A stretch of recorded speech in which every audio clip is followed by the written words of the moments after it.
Vous avez mentionné qu'elle dormait la vulve à l'air.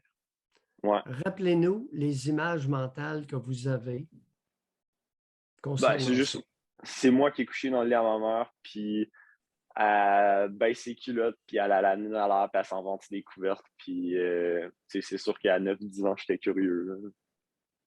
Continuez. Ben là, je sais pas quoi vous dire de plus, là, j'étais curieux, j'ai vu, je suis pas, j'ai pas touché, là. Dans quel état ça vous mettait, votre curiosité de regarder sa vulve? J'ai jamais regardé sa vulve, par contre, mais j'ai Son jamais été. pubis. OK. Je pense que j'avais pas vraiment d'érection à cet âge-là non plus, fait que c'est pour ça que j'ai dit, c'est pour ça que je sais pas, là, j'étais juste curieux, je voulais voir c'était quoi. Son pubis, Ouais. avec poil ou pas de poil? Euh, ben, à cet âge-là, je m'en rappelle pas justement parce que j'ai pas regardé, mais comme j'ai dit, des fois, Non, je me son levais. pubis, vous le voyez. Vous l'avez vu, son pubis. Ben, je l'ai vu plus tard, c'est ça, j'allais vous dire. Il était rasé avec euh, labia abondant. Comment? Rasé avec? Rasé avec du labia abondant. Qu'est-ce que ça veut dire, ça, du labia abondant? Ben, les grosses lèvres qui pendent, il me semble, là.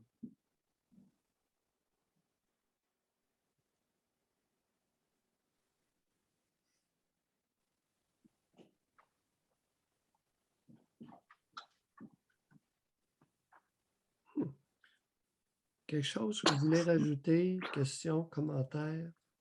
Hmm, non, mais ben, en fait, ouais. Avant de vous écouter, je faisais de la dysfonction érectile. Puis là, j'ai arrêté d'y parler. Puis ça c'est, je dirais pas que ça s'est réglé à 100%, mais c'est parce que des fois, je prends une débarque, mais je pense que c'est pas mal réglé, là. Tout à l'heure, vous avez mentionné qu'avec votre blonde, depuis 3 ans, ça allait très bien.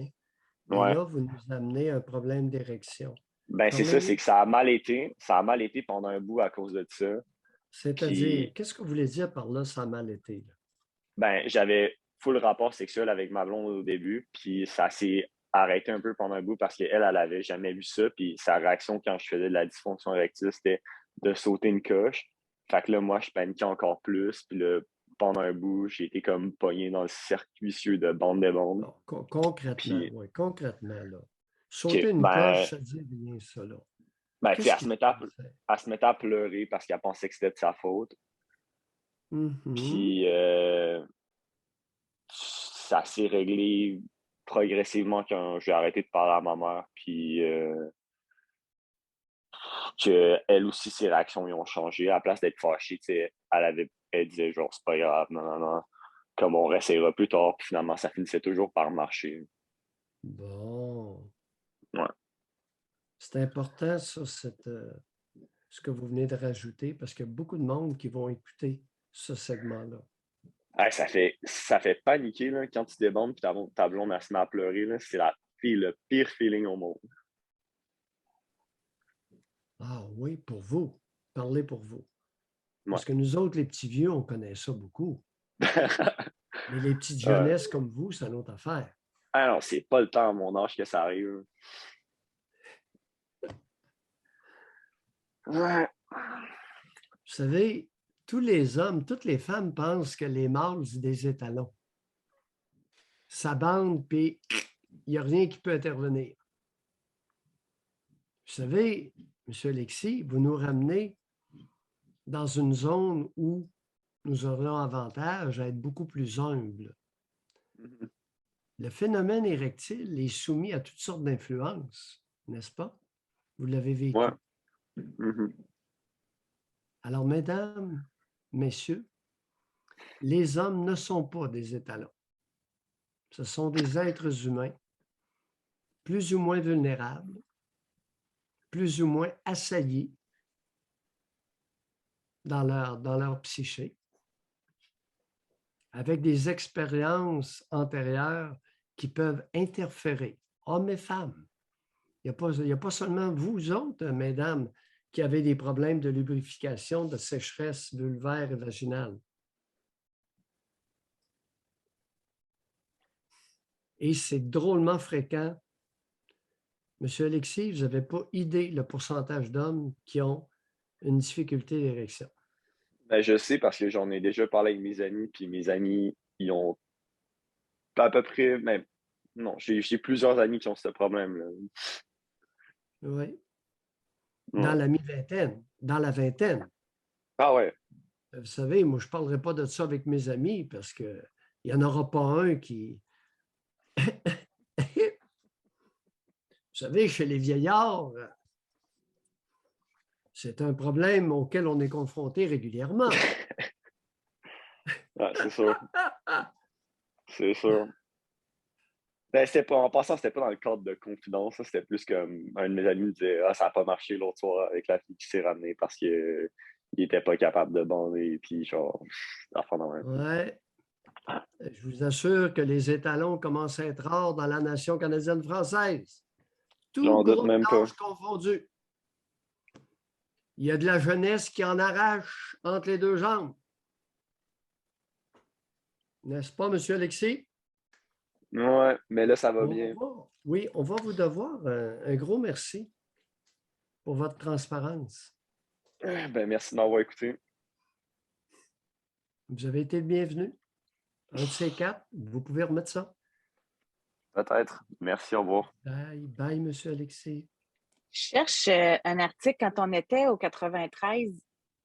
Il y avait un article qui était sorti, puis ça avait été chez du côté américain, l'étude, là. Mais comme quoi que les jeunes hommes, il y avait moins de relations sexuelles. Tu sais, je ne sais pas si vous vous en souvenez, là. Ben, très bien. Là, Et je cherche. un an plus tard, la moyenne d'âge a été retardée d'1 an. Oui, Et mais ça, c'était un autre article, là. oui, Bon, attends. Bon, je l'ai. Un tiers des hommes américains entre 18 et 24 ans disent n'avoir eu aucune relation sexuelle durant l'année écoulée. 18-21 tiers. Ça, c'est avant la pandémie, là. alors, un homme sur 3 aux États-Unis, pour ceux qui n'ont C'est pas une compris, vaste étude menée entre 2000 et 2018. Sur 18 ans, là.